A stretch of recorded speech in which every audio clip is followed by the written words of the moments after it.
Let me begin once again by taking this opportunity to welcome you, President Zuma, and your entire delegation to Kenya, to say that it is a great and historic moment, being the first state visit to our country by a South African head of state.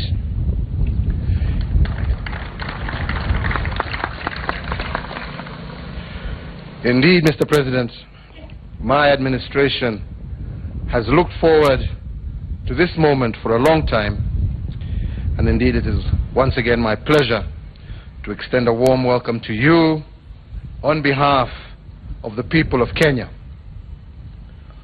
Your visit takes place as our continent navigates a critical juncture in its journey towards the prosperity and peace pursued by successive generations of Africans. And our partnership can provide the vision, means, and framework to leverage the power of entrepreneurship latent in our people and to harness the energy and creativity of our youth. In a few hours, President Zuma and myself will address hundreds of South African and Kenyan investors and entrepreneurs. They are coming together. The stretch of their continental and global ambitions are the ingredients for building our relationship into a powerful engine for mutual prosperity. Thanks to them and many like them, Africa is being redefined from the false images of hopelessness that have been peddled in years past.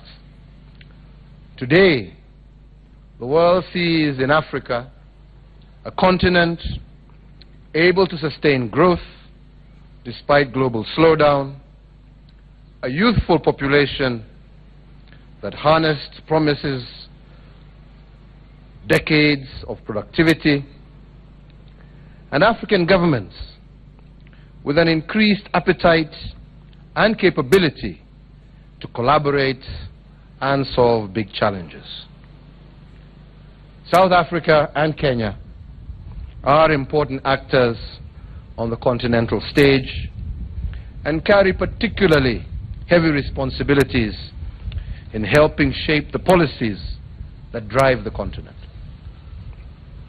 I am therefore particularly pleased by President Zuma's visit, since it offers us a chance to better understand one another and strengthen our bond so that it helps continue raising this continent to new heights. Critical to our agenda is strengthening our government-to-government, business-to-business, and our people-to-people relations. Central to achieving this aim is taking a conscientious step to remove barriers to the movement of people, goods, and services. And today, we have begun taking some of those steps. First, we have agreed to purposely and practically increase trade between our two countries to turn into reality the immense untapped potential to expand the scale of our commercial relations, and we can exploit that potential by progressively removing all barriers to trade. We are glad that South Africa understands the anxiety about non-tariff barriers that prevent us from exporting things like tea, coffee, soda ash, and flowers.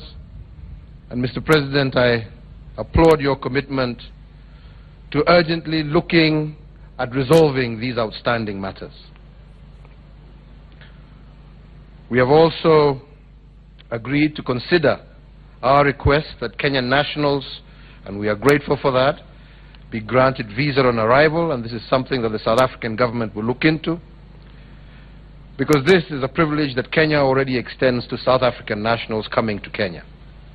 In our view, there is no reason why both our governments cannot agree on exemptions of visas for each other's citizens. I believe that such an action would go a long way to allowing our people to get to know one another and to be able to work together for mutual benefit. Third, we have also signed 2 memorandum of understanding in the field of security, one for police cooperation and one for defense cooperation. These agreements are aimed at enhancing regional and continental security, which are a prerequisite for our development. President Zuma and I also agreed to broaden our counter-terrorism partnership and to focus on new areas such as cybersecurity, the financing of terrorism, and also stemming radicalization. Fourth, and very importantly, we also signed an agreement for South African investment in the development of the Lapsed Corridor, a pivotal project for Kenya, the region, and our continent. Investment in Africa by Africans is critical to the growth of inter-Africa trade and investment.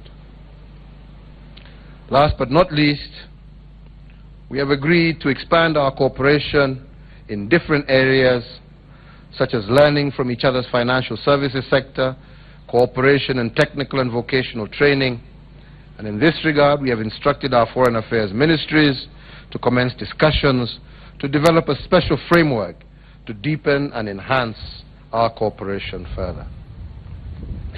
Indeed, our relationship is called to bear the weight of a continent's urgent expectations of peace, prosperity, and dignity. And our bilateral agreements help forge this bond so that from it we can prove to be equal to the dreams of our forefathers, the hopes of our citizens, and to willingly shoulder responsibility for those yet to be born.